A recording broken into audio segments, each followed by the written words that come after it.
Напрежението в сектора е резонно.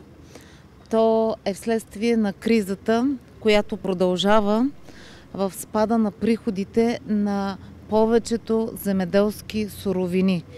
Тази тенденция продължава от края на 2014 година, след налагането на руското ембарго. Тази тенденция продължава както за българските земеделски производители, така и за производителите в останалите страни, членки на Европейския съюз. В доста страни от общността положението е по-зле, отколкото при нас. С това отговарям на въпроса, че да, има резон, има причина. Това е постоянно падащите цени още от 2014 година. В края на миналата година имаше 2-3 месеца известно стабилизиране след пакета мерки, който взе комисията. Най-вече става въпрос за 420 милиона евро, които се раздадоха, но те не доведоха до нищо на практика. Всички страни са в такава ситуация. В голяма част, 13 страни, по-зле отколкото при нас. Най-тежко е в млечния сектор. Защо правим тази среща? Първо, тази среща, ако мога да кажа така, тя е част от нашето ежедневие.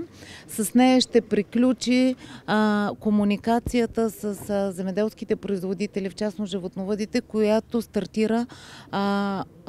Първо, тя е постоянна, но по случая с кризата и различните предложения от мерки, миналата седмица се проведоха областни консултативни съвети по животновъдство в цялата страна, във всички области. Ние сме систематизирали исканията от тези консултативни съвети по животновъдство и ще обсъдим какви мерки са възможни и какви мерки бихме могли да вземем сега и веднага. На 14 март се проведе съвет на министрите. Там не се стигна до финални решения. Решението е, че на юни месец Съвета на министрите ще продължи да заседава по темата. Анонсираха се определени посоки на подкрепа. Те, за съжаление, не включват нов европейски пакет финансов за подпомагане и искане, което беше направено от почти всички страни членки.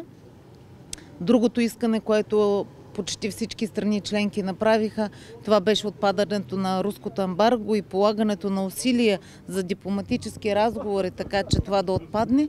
Едно трябва да е ясно, че излизането на сектора от кризата може да стане само и единствено, ако в Европейския съюз и в общността този сектор започне да излиза от кризата.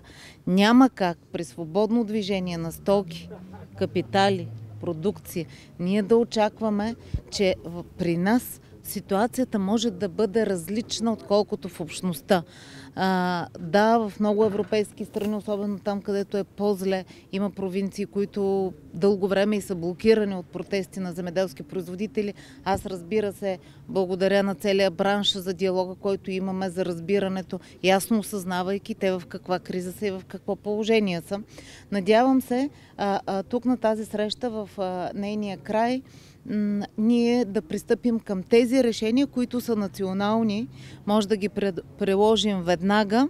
Ние ще отчетем и какво сме направили до момента, тъй като от няколко седмица сме стартирали различни, разбира се, мерки, включително и такива, които са искани от фермерите, за това да предизвикаме информиран избор на потребителя. Ние това можем да направим, това трябва да направим. Това, което е написано на етикета, да отговаря какво е произведено. Ще отчетем как се прилагат измененията в поземленото законодателство в частта снабдяване и осигуряване на животновъдите с мери, пасища и ливади, и в същото време ще отчетем колко мери, пасища и ливади, такъв фонд сме прекратили на лица, които нямаха животни. Това е новото в политиките, в който влязохме в мандат.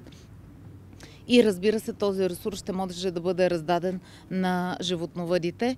Тук е целият екип, включително екипа, който подготвя новия закон за храните, който се очаква до седмица да бъде качен на сайта за обществено обсъждане. Ние сме приели предложения на други сектори относно правила, които гарантират категоричния, пак повтарям, информиран избор на потребителя за това, което купува.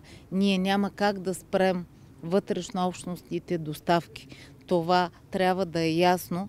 В този смисъл трябва да бъдем много креативни в търсенето на решения, които наистина биха подкрепили българския производител, така че преработвателя, крайният продукт, който да се потребява от крайните точки на реализация, да бъде направен с български суровини.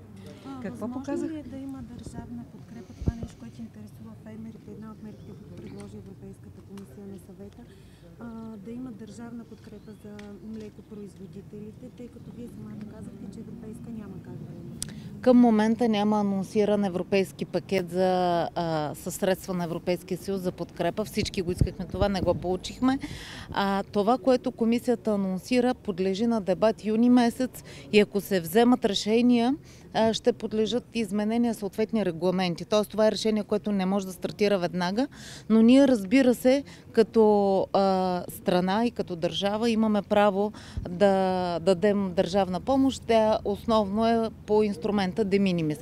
И ние при всички случаи ще пристъпим веднага към едно такова решение. В хода на това заседание ще разискваме това положение, но ние имаме готовност за предоставяне на такава държавна помощ. Това е, което ние може да направим. Качеството на храните, стремежа си да оцеле производителя и преработвателите в тази криза, за която вие казахте.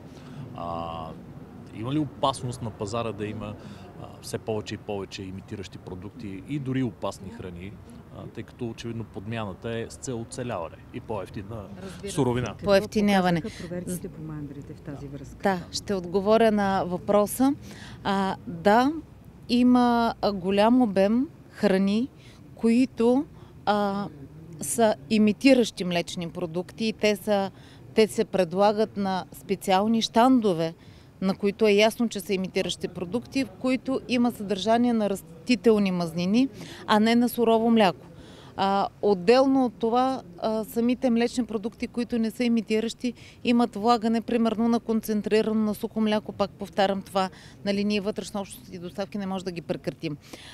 Това е стремеж, който не е само тук. Това е стремеж и в битка за потребители и поевтиняване на продукта, който се предлага. В нашата магазинна мрежа със сигурност и категорично, тъй като аз съм потребител, има и качествени продукти, сирена, които са произведени от сурово мляко, от българско мляко, които са на по-скъпа цена, отколкото имитиращите продукти. Потреблението и това какво потребяваме като избор, който правим, зависи от доходите, с който разполагаме. Стремежът на всички производители, не само тук, а и навсякъде и в общността, и по света, е поевтиняване, по-ниска себестойност с цел по-големи пазарни дялове и съответно генериране на по-големи печалби. Какво можем да направим ние тук и какво още трябва да направим?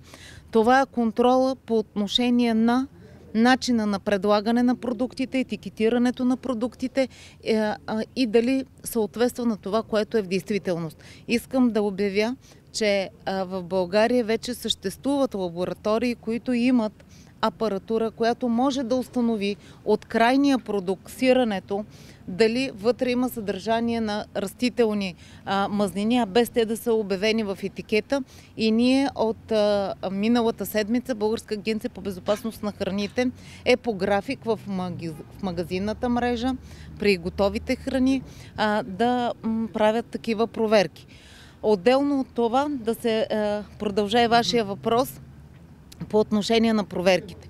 Сега трябва ясно да разграничаваме вида проверки. Едните проверки са свързани с прилагането на тъй наречения план за контрол на качеството на суровите млека. Какво дава този план на България? Той ни позволява по административен ред да не затворим млечните ферми към 31 декември, които произвеждат неотговарящо мляко на стандартите, т.е. не са първа категория, които бяха, а чрез този план за управление, тъй като ние, разбира се, подлежим на контрол и от комисията, да им дадем възможност според анализите, които вземем, лабораторните анализи, ако те не съответстват на критериите за качество, 3-месечен срок да подобрят това качество, пак анализ и тогава суровината, която се произвежда пък отделно, се контролира дали тя се влага в продукти с по-дълъг срок на зреене 60 дни, както е съгласно нашето законодателство. Този план ни позволява нашата държава да няма дерогация и на нашите производители, които произвеждат млечни продукти, тъй като отрасъла има силна експортна ориентация, те да бъдат от пазар, от район, в който няма дерогация, изпълняваме всички критерии за качество. Това е важно от пазарна гледна точка на нашия преработвател.